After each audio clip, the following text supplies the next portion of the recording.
It's Corona time. COVID-19, COVID-19, COVID-19, COVID-19, yes. COVID-19, COVID-19, coronavirus. Lots of meatballs, delicious. Vaccine, number one way. Shill. A shill for sure.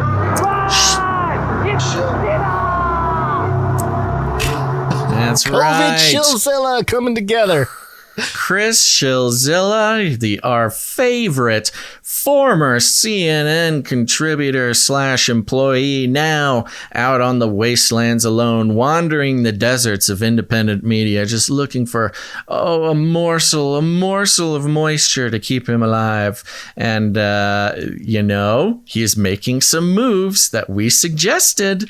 Now, Is he actually taking our advice, or is he doing his own little? Well, let's find out. Okay. We are both subscribed to his Substack, so we had access to this article that he wrote on February 27th. And the headline is "What I Got Wrong About the Coronavirus Lab Leak Theory." Hey. Okay.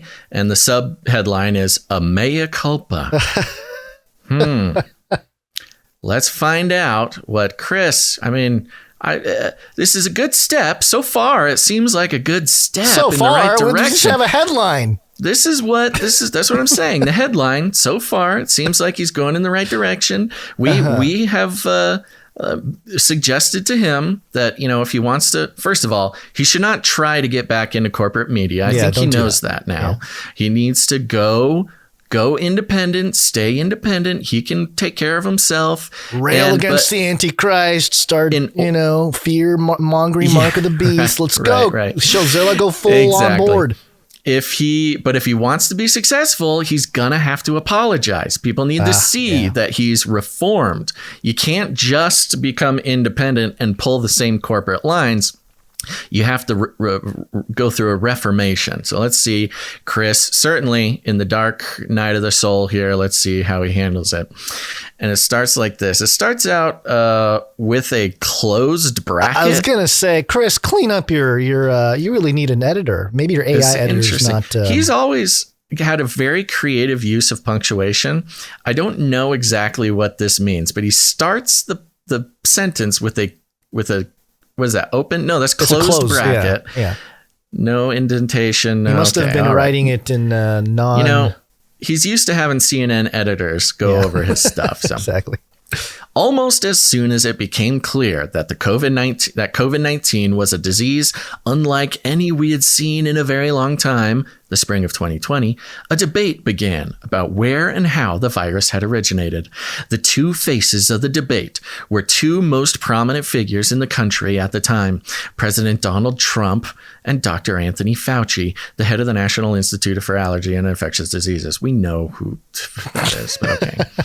Trump was of the opinion that the virus had emerged as a result of a leak at a laboratory in Wuhan, China. He said that he had, quote, a high degree of confidence that the virus was the result of a lab leak, but refused to explain why. Quote, I can't tell you that. I'm not allowed to tell you that, he said. Okay. Fauci, along with most of the medical community at the time, believed that the virus had occurred naturally. Well, I would take issue with Chris's use of the word believed here. He can believe something and say something else, but science is truth. Jumping from species to species to infect humans. Here's what Fauci told National Geographic in May 2020. Quote, if you look at the evolution of the virus in bats and what's out there now, the scientific evidence is very, very strongly leaning towards this could not have been artificially or deliberately manipulated. Everything about the stepwise evolution over time strongly indicates that this virus evolved in nature and then jumped to species. Yeah, interesting thing for Fauci to say, specifically because now we know in his emails that came out in the FOIA request that he very specifically was told that the evolution of the virus looks like it was a lab-made thing. Looks like was manufactured. That is now being reported in the mainstream news. But so YouTube, don't get on us about this. Again, this is not a he said versus he said fight. Trump was and is not a doctor or infectious disease expert. And Fauci, as I noted above, was far from alone in his assessment. In the spring of 2020, the Office of the Director of National Intelligence said this, quote, "The intelligence community also concurs with the wide scientific consensus that the COVID-19 virus was not man-made or genetically modified." That's fine. They did say that. I think it's interesting that Chris, as a mainstream reporter, was taking the director of national intelligence's word as truth. They are It's his literally job. It's his job. That was his job. His job is to spread whatever the intelligence The memo. community The intelligence wants. memo is what he Exactly. spouts. Yeah. I mean, he basically admitted just then to being a government propagandist without saying the word. And the U.S.'s intelligence partners in the Five Eyes, the U.S., United Kingdom, Canada, Australia, and New Zealand felt the same way. Oh, yeah. Feelings. Okay. This is what we're talking about Again, now, with the Chris. feeling. Feelings. Come on, man. Facts over feelings. Haven't you heard Ben Shapiro scream it? He doesn't know the difference between what they say and what they feel and believe. That's the difference here, Chris. Quote, "We think it's highly unlikely it was an accident," a Western diplomatic official with the knowledge of the intelligence told CNN in May 2020. Quote, "It is highly likely it was naturally occurring and that the human infection was from natural human and animal interaction." Blah, blah, blah. Okay. Given the weight of Fauci's knowledge and the intelligence community's assessment, I wrote an analysis piece for CNN that put my thumb heavily on the side of the argument. And then he puts his thing there. So far, what he said is, I was wrong. Let me tell you why I was wrong. Because I literally just repeated every single thing the intelligence agencies told me to repeat. That is why I was wrong. Fast forward to this weekend when the release of an energy department study that suggests the lab leak theory may well have been right all along. Here's the Wall Street Journal on the study. Then they quote the Wall Street Journal that we talked about yesterday, last episode. Now, before I go any further, a few caveats, he says. Ooh. 1, the Energy Department says it has low confidence in the lab leak theory. That is the lowest level on the analytic confidence scale. Meaning, according to this NPR report, that analysts, quote, question the credibility or plausibility of the information or that they're concerned about the sources. It's more than a hunch, but way less than total certitude. Yeah, okay. We know this. We don't care. Now, he does put in parentheticals here. The FBI, for what it's worth, has expressed moderate confidence in the lab leak theory. Kudos to him for pointing that out. Yeah. Well, FBI wasn't in charge of giving CNN info. It was CIA. So Yeah. Here's 2. There are other agencies which have not signed on with the lab leak theory. Again, the Wall Street Journal's 4 other agencies, along with national intelligence panels, still judge that it was likely the result of a natural transmission, and 2 are undecided. Okay, so it's fair to say, A, that the Energy Department study is a big deal and a real shift in the theory of where the COVID-19 came from. And B, there remains a significant debate about the virus's origins within the framework of the American bureaucracy. Oh, nice way of saying the intelligence apparatus. It is so impotent what he is doing here so far. It's very much a corporate mindset. In the same way that the corporate news outlets refuse to admit that they were wrong and instead are pushing off the blame or just not admitting at all that they demonized half the country. He's doubling down. Well, I don't know if he's doubling down, but what he is doing is you can take the boy out of corporate media, but you can't take the corporate media out of the boy, is what we have going on here. Sure. He's not doubling down. I mean, he's admitting he's wrong, but he is pushing it off on, again, I was a government propaganda spreader. The government told me what to say. With all that said, when I go back and read what I wrote back in 2020, I feel as though an apology is in order. Okay, I was too quick to pick a side. Okay, As if he had a choice is the funny part. It's true. Yeah. You didn't have a choice, buddy. You wanted to keep your paychecks coming in. You were going to lean in heavy on that side. There was no picking a side. You either repeat what the intelligence community told you to repeat, or you lose your job. Okay. Yeah. So there was no picking a side. You were doing your job. The science and the intelligence weren't as set in stone as I allowed myself to believe. Science is truth. Data. Why? Well, some would say it's a clear case of Trump derangement syndrome. Then he puts in parentheticals, not a real disease. That's funny. That makes me suspicious because that's kind of a joke on this show. If somebody's name is weird or if somebody's job is weird, not a real job. Not a real name. It's true. Yeah. So I don't know. I'm still kind of curious if he has somebody poking around Canary Cry. Then I was so blinded by my views on Trump that I automatically assumed he was in the wrong. You'll be surprised to learn I don't think TDS was responsible for my dismissal of the lab leak theory, though I will say that Trump's blaming China for the virus and even suggesting it had been purposefully leaked from a lab seemed too convenient by half as he ran for a second term in 2020. I don't understand what he's saying here. Do you? Half. Too convenient by half. He's saying it's the fact that Trump was blaming China for the virus and suggesting it was purposefully leaked. I don't think that ever happened. Do you remember that? Not particularly. I mean, do you remember Trump ever? I mean, you know how they go with Trump. Like they'll take something he said, create something between the lines and kind of write in the margins of something this is him saying something. But isn't that exactly Trump derangement syndrome here then, Chris? That is exactly. He is describing the symptoms of Trump derangement syndrome and saying it's not because he had Trump derangement syndrome. Honestly, I don't know why he's saying this. I think he should blame it on Trump derangement syndrome. No, he can't. I don't know why. No, his contact handler, they have something on him. Well, I guess if he blamed it on Trump derangement syndrome, that puts everything he wrote into question. True. That pulling takes the rug away out from under him.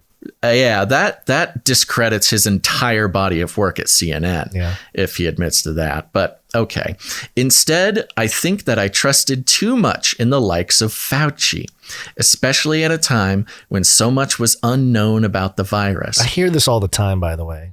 What? From medical practitioners and nurses and people that I talk to over the last 2 or 3 years. It's been kind of we just don't know enough, and then mentioning Fauci and he said this and that. So it was definitely something that was pretty common out there. So yeah, I mean, it was an appeal to authority, the classic.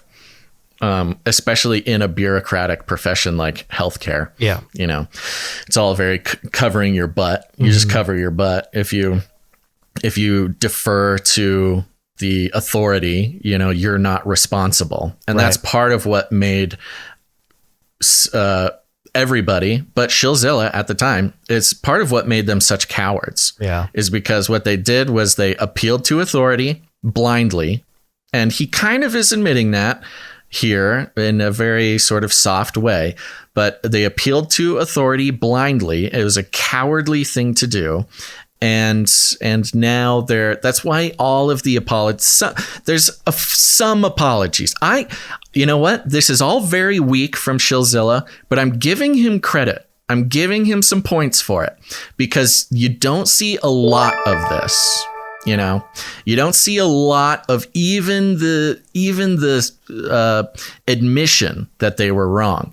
So I do think Chris is doing a good thing here. Well, I think he's doing it in a cowardly way. Yeah. He is still sort of being a little wormy about it, but at least he got the memo that nobody cares what he has to say until he takes responsibility. Well, the other for what he did. The attention that he's getting from the tweet from the first on TV, which is popping on my timeline a lot recently. It's like a newer account.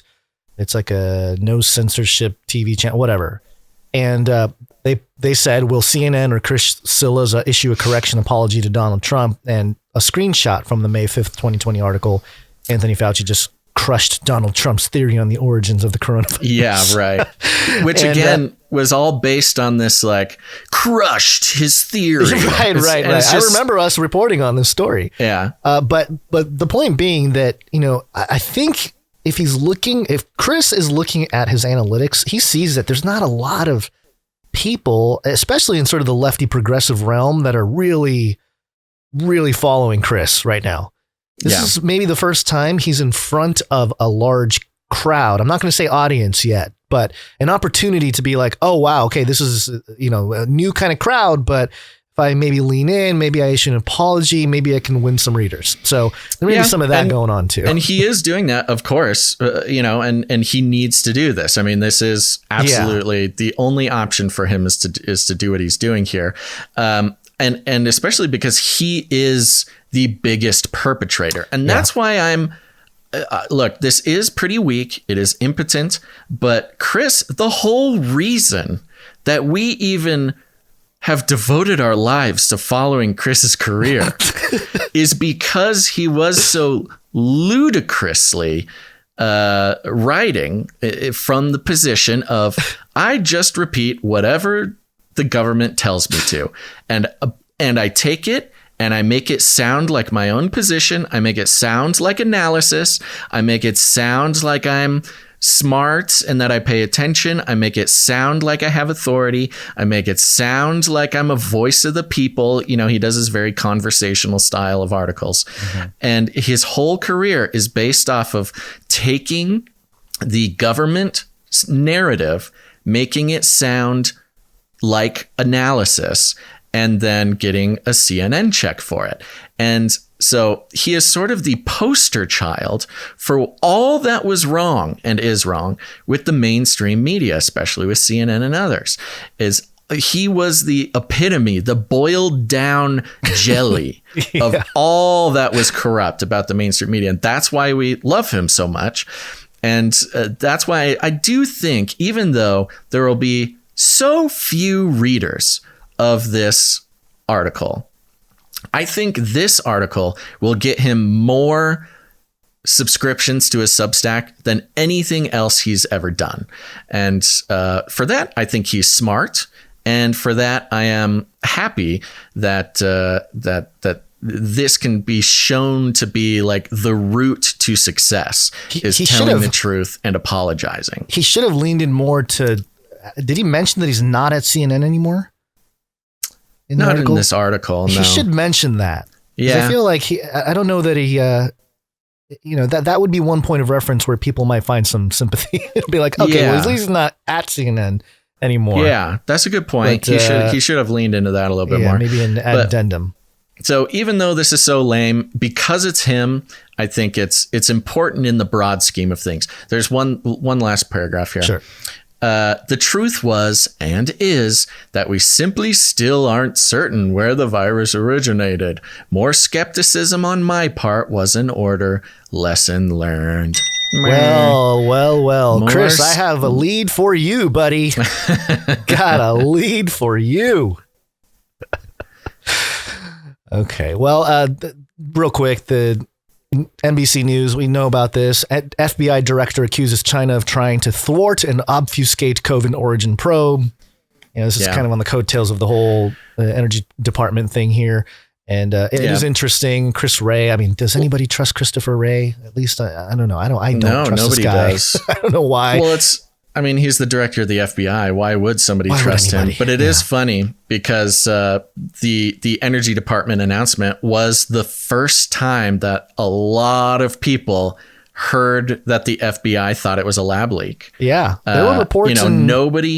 Nobody really took that into consideration until the energy department. So he was kind of put in this position like, man, now everybody's asking about our stance. Like, maybe that was their plan. He had to come out and say something because suddenly everybody knew that the FBI thought it was a lab leak. Well, there was some reporting from, I think it was November of 2019, that they were saying the intelligence or some people in intelligence thought that it might have been a lab leak situation from China. But, this whole concept that this narrative is being allowed or being legitimized as a way to create more tensions between us and China, I think that's true. But if we're really talking about the origins of this thing, real quick, just to back up what you said, we're not going to read the article, but the article is Christopher Wray taking the opportunity to be like, yeah, we think it was a lab leak. And then 80% of the bulk of this article is Christopher Wray lambasting China and how China is not being open. China's obscuring the investigation. We'll never know because of China. Yeah. Yeah. Okay. Well, I'm sure there was research. I mean, we know that there was research done in Wuhan for coronaviruses and gain of function, and the money was sent there, and certainly that was happening. But there's something that came to my attention in the last couple days, and it's a story from July 11th, 2019. Okay, so this is about a half a year before COVID became a thing in the world. And I'm sure this has been shared on other shows and other truth-seeking social media and things like that. But just in hindsight, here in 2023, revisiting the story is very interesting. So this is from ABC News, again, published July 11th, 2019 at 3:32 p.m. The headline here is Respiratory Outbreak Being Investigated at Retirement Community After 54 Residents Fall Ill. I have the video report. This is a 1-minute thing. I'll stop it at a certain point, which, a fun little face like the sun kind of breakdown. Tonight, a deadly outbreak in Virginia. 2 deaths and dozens of residents sickened by a respiratory illness here at the Green Spring Retirement Community. For a respiratory outbreak to occur in July would certainly not be as likely as for it to occur during the winter. A talking point that we heard a lot post-COVID, remember? Like in the summertime. Very COVID-y. Yeah, very COVID-y, but this is before COVID. In just the past 11 days, 54 people have become ill. Okay, real quick. Just doing a little number breakdown here. 11 days ago, and then 54 became ill. 5 plus 4 equals 9. You have 9/11 right there. Okay. Why 11 days? What's the point? There's no point. It's a secret message. 9/11. Become ill. Symptoms ranging from a bad cough to pneumonia. No promising leads on how the sudden illness broke out. But in a statement from the retirement facility, it says it has taken all necessary measures to fully implement proven infection prevention and control strategies. David, health officials are testing patient swabs, hoping to figure out what this virus or bacteria is. Meanwhile, sick residents have been quarantined to their rooms. New residents are not being admitted, and all staff are wearing masks and protective gloves until test results bring about answers. David? So again, 6 months before COVID, quarantine, masks. It's just a very, and they're not sure what it is. It's a respiratory virus. Sounds like a COVID. Sounds like COVID report. Yeah. It's just, I mean, in hindsight, of course, it's maybe it hits us differently, but certainly I wouldn't put it past the they, the quote unquote they, to actually have been spreading this thing around for a while. And it makes me think that, you remember Bill Gates talked about how, there could be bio warfare where they can release stuff in train stations, and which is a weird thing to say too, but in airports and stuff like that. I wouldn't put it past them that something like that took place, and certain people were targeted, and it just spread. And this thing was around for a while before the media and the institute, the government, everybody got freaked out about it and shut everything down and did the whole thing. Well, and it just wasn't detected because it just shows up as a weird cold thing. Weird cold, respiratory virus or outbreak. We've seen trickles of this recently. There's been some trickles of COVID may have been spreading for much longer than we expected. And we saw this trend start with monkeypox. During the monkeypox thing, they were like, yes, it's very rare. It happens in Africa almost exclusively.